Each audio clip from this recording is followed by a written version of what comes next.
Hey, hello everyone, my name is Chris and welcome back to another movie review. It's another Marvel movie that came out this year, and that is Deadpool 2. So yeah, I'm gonna be reviewing Deadpool 2 in today's movie review. I did not review the first movie, but I did watch it. So yeah, here are my opinions and thoughts on Deadpool 2. And also I'm quickly gonna go through the story of the movie. So one big spoiler alert across the screen. In case you don't want to get spoiled, then just skip this video or something. And in case you want to know what are my opinions and thoughts on Deadpool 2, stay with me till the end of this video. So let's get started. Alright, Deadpool 2 is a sequel to first Deadpool movie. Of course, we follow again our main character, Wade Wilson, or aka Deadpool. This time Deadpool is back as a mercenary who works for a bunch of different companies, and he's some sort of like assassin that just kills bad people and those like big mafia dealers and all that kind of stuff. So he's like a paid contract killer or something that works for anyone pretty much who pays him to kill someone. The most important part of the story in Deadpool 2 starts in the beginning of the movie, is when Deadpool's girlfriend called Vanessa, which is a girl from the first movie, gets killed by a bunch of mafia members that were trying to kill Deadpool. But what they don't know is that they actually can't kill him because he has that sort of a mutation from the first movie. He can't feel any pain or anything. He's impossible to kill. His wounds heal immediately after he gets injured. He can regrow his limbs and all that kind of stuff, so pretty much he's immortal. But we'll get to that a little bit later. So what happens in the second Deadpool movie is that Wade's girlfriend Vanessa gets killed while she was actually pregnant and they were expecting a baby. And that's for the first time in the movie where you can finally see what I personally always wanted to see, is actually those Deadpool's weaknesses. You can finally see him getting emotionally unstable and weak.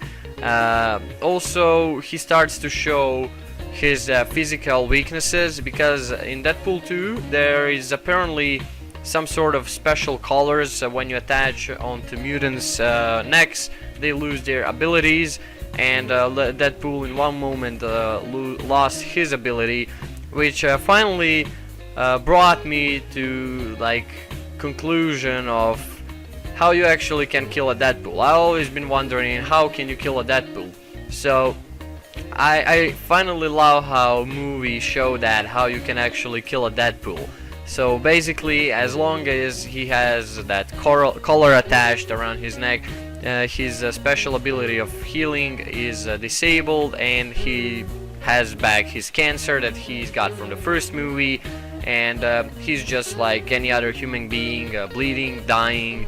And that's a great thing in my opinion, how a movie finally showed that. It gave me finally answer on my biggest question, and that was how to kill a Deadpool. So I'm really fascinated by how movies showed that finally. I've been really wondering for a long time how they can possibly kill a Deadpool.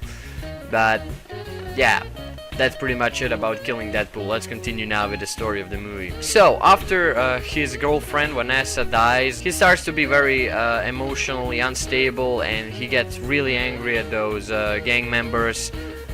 He goes to seek a revenge and all that kind of stuff, and then he just kind of quits that kind of a life, and he joins X-Men from the first movie. And they like accept him into his home, and they start to take like a little bit care of him, and they actually want him to join X-Men team and be a hero with them. And of course, Wade, as Wade, he has his lifestyle full of jokes, and that's still a thing in this movie. Don't think that the jokes from the first movie are gone in the second movie. I heard that they are, but that's completely not true. Deadpool 2 is even more funnier, and there is more comedy than in the first movie for sure. I've been laughing whole movie. He tells so many funny stuff. He does so many funny stuff. It's just really, really hilarious to watch.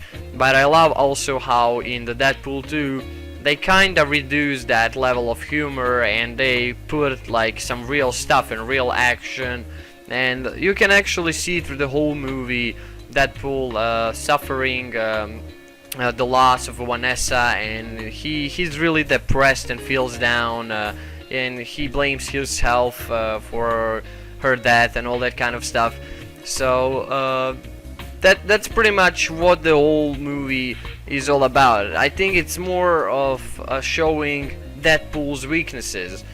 But yeah, after X-Men's accepting into his home and asks him to join X-Men's, he of course doesn't really agree with that in the beginning, but then he kind of joins them, and of course he continues to be Deadpool like he was before, like humorous guy who just coldly murders everyone he can, like bringing justice in most hilarious ways. And what happens later in the movie, we got another character that appears, and his name is Cable. So basically Cable is some sort of a futuristic soldier that has time travel ability, and that's where the story of Deadpool 2 gets really interesting. Basically, at one part of the movie, Deadpool has a situation with X-Men where they have to like save some kid that is basically a mutant, and he has ability of burning everything with like his fists. He can like spawn fire or whatever. He has like fire ability. And at one part of the movie, X-Men and Deadpool are set to a mission to rescue that kid, to actually calm the situation down and put it under control. And that's where things go wrong, and Deadpool together with that kid ends up in a prison, where he kind of connects with that kid. And I mean, he doesn't connect immediately, but later through the movie he connects with that kid. Because in his visions he saw Vanessa telling him that his heart is not in the right place, and he actually realizes that she was talking about the kid, and at first he abandons that kid, and that's where the story about Cable comes in. So we basically now have Cable, which is some futuristic soldier, like I said, coming from the future to kill that kid. And Deadpool decides to protect that kid because he can't understand why someone would try to kill a 14-year-old kid. And basically, as the movie goes, you start to discover why actually he's trying to kill a kid.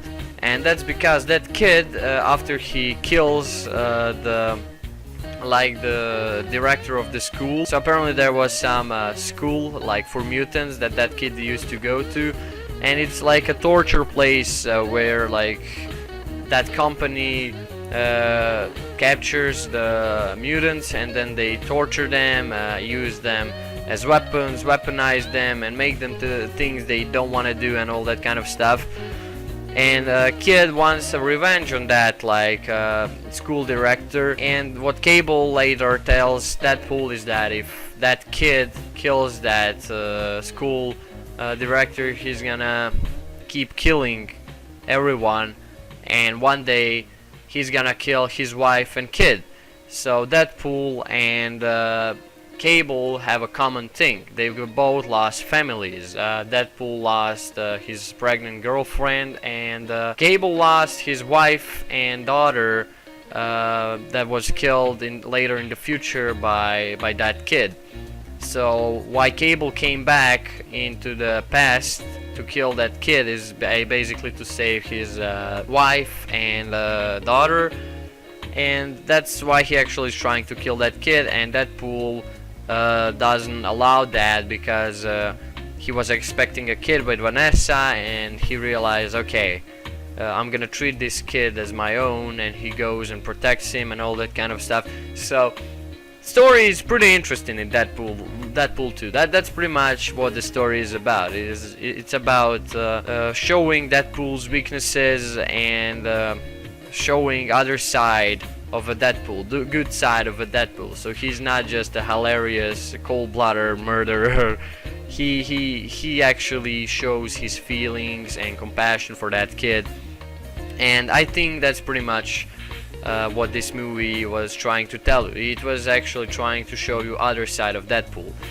And pretty much that's what the story of Deadpool 2 is all about. So we have Wade Wilson, aka Deadpool, losing his pregnant girlfriend, and then later on protecting the kid that is actually Cable trying to kill to save his daughter and wife in the future, that gets killed by that kid when he grows up. And that's pretty much all the story of Deadpool 2.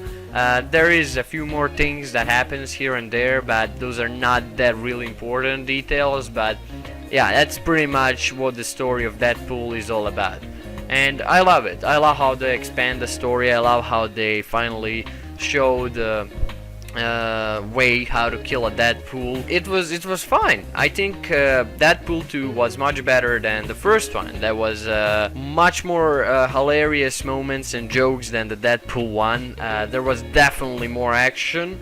And what I also really love is that they kind of reduce a humor, not like the amount of it, but they increase the seriosity in the same time as it was going with the humor. So they combined that. I would say they actually combined it finally into one, and it was good.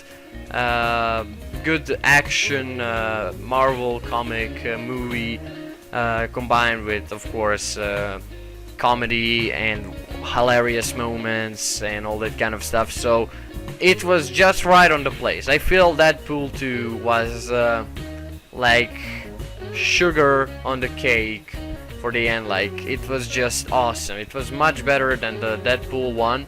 It's a good sequel with a good story, more content, and I don't know. I don't think I found anything I dislike about this movie. I really enjoyed it. Like, there are some downsides, maybe in the beginning, like whole story, and while everything starts to happen, it takes too long, and then it gets boring at some point. Sometimes you don't really understand what movie is trying to show you or tell you, so you kind of have to figure it out yourself. That's how I got a feeling from this movie. I wasn't exactly sure what's gonna happen, because a lot of all those things I told you about the story come into one in the beginning. They all just like pour it one on one, and it just kind of big mess happens. You're not sure what is going on, who is a good guy or bad guy, or why is a bad guy trying to be a good guy, or a good guy being a bad guy. You're not sure who is a bad or good guy. You just don't know. It's kind of a little mess. It's not too messy, but it's kind of tricky to figure out at the beginning. But then later on, as I said, as movie goes on, you realize what's going on. Of course, you figure out the whole story of the movie, and then you just realize how awesome it actually is. So that fixes it. So yeah, if you are a fan of Marvel movies, and if you love the Deadpool 1, I think you're gonna like Deadpool 2 as well. I really liked it.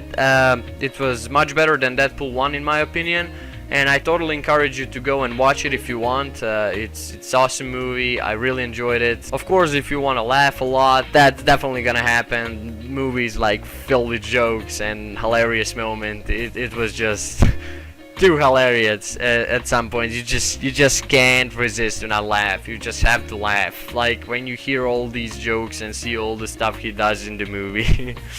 It's just 10 out of 10 jokes, like best thing ever. So yeah, those were my opinions and thoughts on Deadpool 2. Let me hear yours down below in the comments if you want. I'll appreciate it. Also, if you like this video, then go ahead and leave a like, share, comment, or subscribe if you want. If you don't want to, that's also fine. And if you want, you can join my Chris Facebook group. The link is down below in the description, so you can join and follow me over there as well if you want. Also, if you don't want to, that's totally fine. And I just want to say one big thank you for watching this video. Thank you for all of your support so far. You are amazing, guys. I love you, and I definitely will see you in the next videos. Chris out.